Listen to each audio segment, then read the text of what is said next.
बड़ी खबर मालवीय नगर से बता दें, जहां पर हत्याकांड की खबर सामने आई है। बड़ी खबर आपको बता रखी है मालवीय नगर से। तो इस वक्त की बड़ी और अहम खबर मालवीय नगर तिहरे हत्याकांड में बड़ा अपडेट आपको बता रही है।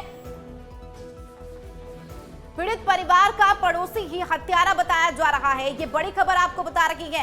पीड़ित परिवार ही पड़ोसी का हत्यारा बताया जा रहा है। शिव प्रताप बताया जा रहा है हत्यारे का नाम, यानी कि हत्यारे के नाम पर भी अब मुहर लग चुकी है। शिव प्रताप हत्यारे का नाम बताया जा रहा है। और हालांकि कई दिनों से दोनों परिवारों में रंजिश चल रही थी, रंजिश की खबरें आई थी, जिसके बाद आखिरकार पुलिस ने यह पूरा खुलासा किया है। केवल मृतका सुमन बिष्ट की हत्या करने के इरादे से हत्यारा आया था। ये अहम जानकारी आप तक पहुंचा रही है।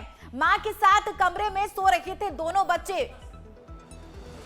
तो बड़ी खबर आपको बता रही है, मां की हत्या के दौरान ही टूट गई थी दोनों बेटों की नींद। ये बड़ी खबर मालवीय नगर से, यानी कि किस तरीके से हत्याकांड की गई, उसके बाद आखिरकार आरोपी हत्या चढ़ा। पकड़े जाने के डर से हत्यारे ने दोनों बेटों को भी निर्मम हत्या कर दी। तो ये बड़ी और अहम खबर आपको बता रही है मालवीय नगर तिहरे कांड में किस तरीके से अपडेट यहां पर सामने आया है कि किस तरीके से हत्यारा पकड़ाया गया है और आखिरकार अपनी हत्या को छुपाने के लिए, अपने आरोपियों को छुपाने के लिए किस तरीके से उन्होंने दो हत्याकांड को और अंजाम दिया है। शिव प्रताप हत्यारे का नाम बताया जा रहा है।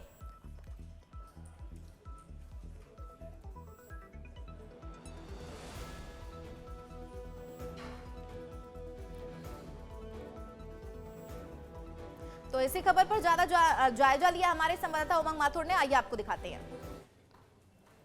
कल राजधानी जयपुर एक और ट्रिपल मर्डर से दहला उठी। आपको बता दें कि एक विवाहिता और उसके दो छोटे बच्चों का मर्डर बहुत ही, हम कह सकते हैं, दुर्दांत तरीके से किया गया था।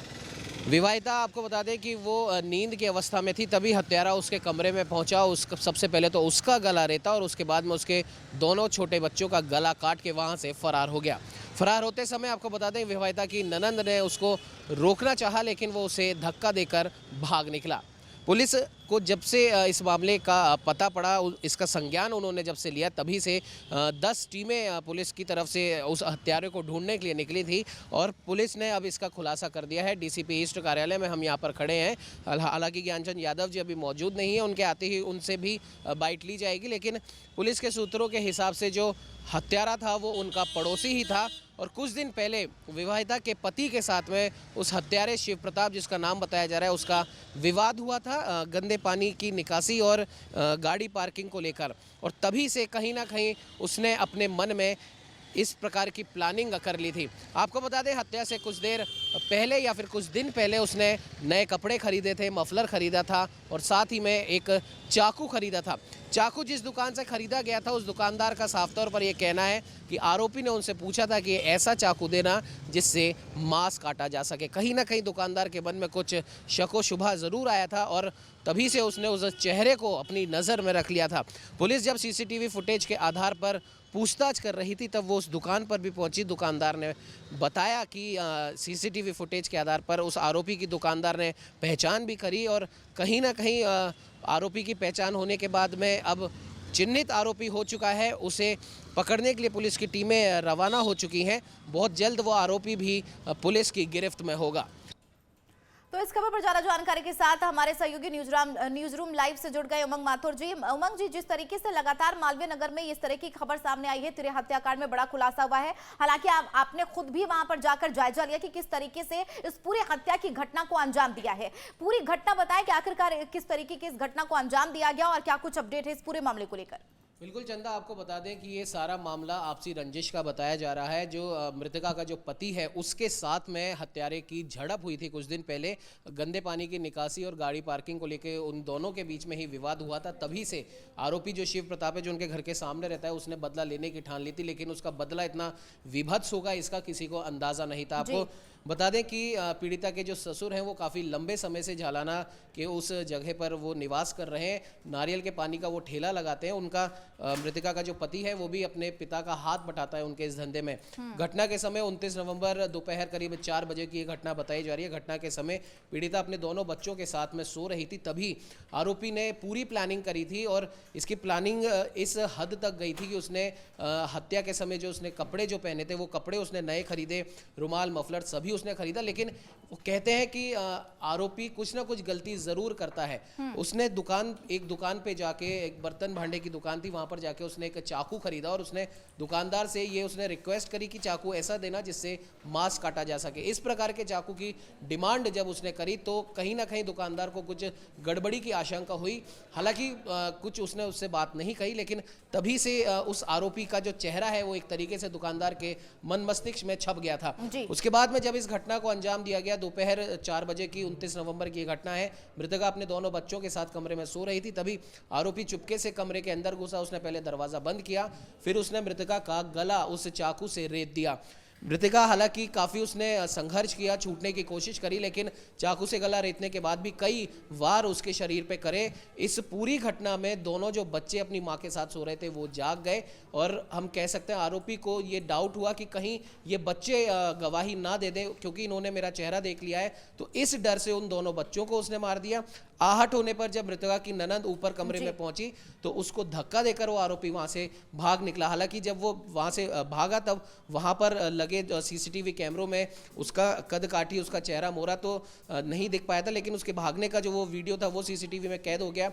उसके आधार पर पुलिस ने तुरंत में 10 टीमें रवाना करी हत्यारे को पकड़ने के लिए और लोकल स्तर पर छानबीन करी, क्योंकि जिस हिसाब से आरोपी उस कमरे में घुसा था उस कहीं ना कहीं ये शक पुलिस वालों को था कि वो या तो कोई जान पहचान वाला होगा या कोई करीबी रिश्तेदार होगा। इसी के इर्द गिर्द पुलिस ने अपनी छानबीन शुरू करी, मृतका के देवर, उनके दोस्तों से सबसे बातचीत करी, तब इस लड़ाई, इस झगड़े का पता पड़ा और तब जाके कहीं ना कहीं उसी आरोपी के घर तक पुलिस पहुंची। जब बातचीत वहां पर करी, उसके घर वालों से बात करी, तब जाकर पुलिस इस आधार पर पहुंची है कि हत्यारा शिव प्रताप ही है। हालांकि अभी वो पुलिस की गिरफ्त में नहीं आया है। पुलिस ने अपनी टीमें रवाना कर दी है हत्यारा को पकड़ने के लिए। लेकिन चंदा, देखने वाली बात यह है, हालांकि जो डीसीपी ईस्ट हैं ज्ञानचंद यादव, उनसे हमारी बातचीत नहीं हो पाई है, लेकिन उनसे भी हम बातचीत करेंगे। लेकिन कहीं ना कहीं जो मौके पर पुलिस वाले मौजूद थे, जो घर वाले वहाँ मौजूद थे, उनका भी साफ तौर पर कहना है कि सोसाइटी में इस प्रकार की घटना होना वाकई में आश्चर्यजनक है। जरा सी बात का इतना बड़ा अंजाम होगा ये किसी ने भी नहीं सोचा था। बिल्कुल उमंग जी, जिस तरीके से आपने ये पूरी घटना बताई, जिस तरीके से आपने पूरी ये वाकया बताई, झकझोर कर देने वाली है। हालांकि जिस तरीके से आपने बताया कि आरोपी ने पहले एक हत्या की और एक हत्या को छुपाने के लिए उसने एक के बाद एक 2 हत्याएं की। तीसरे हत्याकांड में आखिरकार आरोपी के नाम का खुलासा हो गया है। चूंकि अगर पुलिस की बात करें, टीमों के गठन की बात करें, 10 टीमें गठित की गई थी। हालांकि 4 नवंबर को यह घटना घटी है। किस तरीके से ये पूरी घटना को अंजाम दिया गया वो तो आपने बताया। हालांकि पुलिस किस तरीके से आरोपी तक पहुंची, आखिरकार कौन कौन सी ऐसी टीमें लगाई गई और ऐसे कौन कौन से सुराग इस पूरे घटना में निकलकर सामने आए हो उमंग जी? बिल्कुल चंदा, पहले तो ये आपको क्लियर करें कि 29 नवंबर की ये घटना है दोपहर 4 बजे की। और असल में क्या है कि जो मृतका का जो घर है वो उसकी बनावट इस तरह की है कि पहली मंजिल पर जाकर भी कमरे के अंदर कमरा बना हुआ है और इतना अंदर जाकर अगर किसी को पता हो और कोई, हम कह सकते हैं कोई आवाज़ भी ना हो और इजी एक्सेस अगर उस कमरे के अंदर, जो कमरा था जहां पर मृतका सो रही थी अपने बच्चों के साथ में, वो इस प्रकार के जो कमरे हैं घर के अंदर वो किसी न किसी जान पहचान वाले को ही पता होंगे, क्योंकि अनजान व्यक्ति को ये नहीं पता होगा कि कौन से कमरे के अंदर कमरा है और कहाँ पर विवाहिता सो रही है या उसके दोनों बच्चे सो रहे हैं।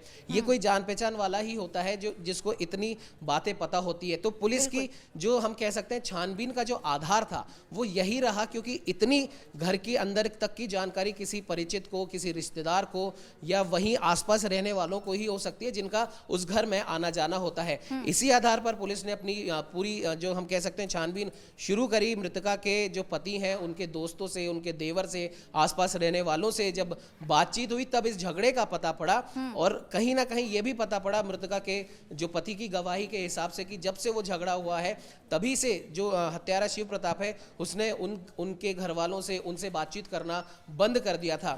इस शक के आधार पर पुलिस ने जब अपनी छानबीन को आगे बढ़ाया तब जाके इस हत्यारे का, इस हत्याकांड का पता पड़ा। और जो सीसीटीवी फुटेज जो मृतका के घर के बाहर जो कैमरे लगे हुए हैं उन कैमरों के आधार पर जो सीसीटीवी फुटेज जो निकली है उस सीसीटीवी फुटेज को तमाम जगह दिखाया गया उनके घर के आसपास के 4 या 5 किलोमीटर के दायरे में।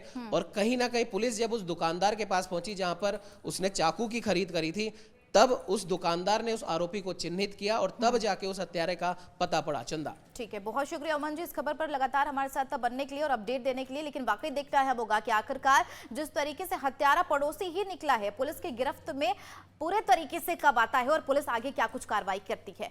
देश और दुनिया की हर बड़ी खबर के लिए सब्सक्राइब करें नवतेज टीवी और पल पल के अपडेट्स के लिए बेल आइकन को दबाना ना भूलें, क्योंकि आपकी खबरों का भरोसेमंद साथी है नवतेज टीवी।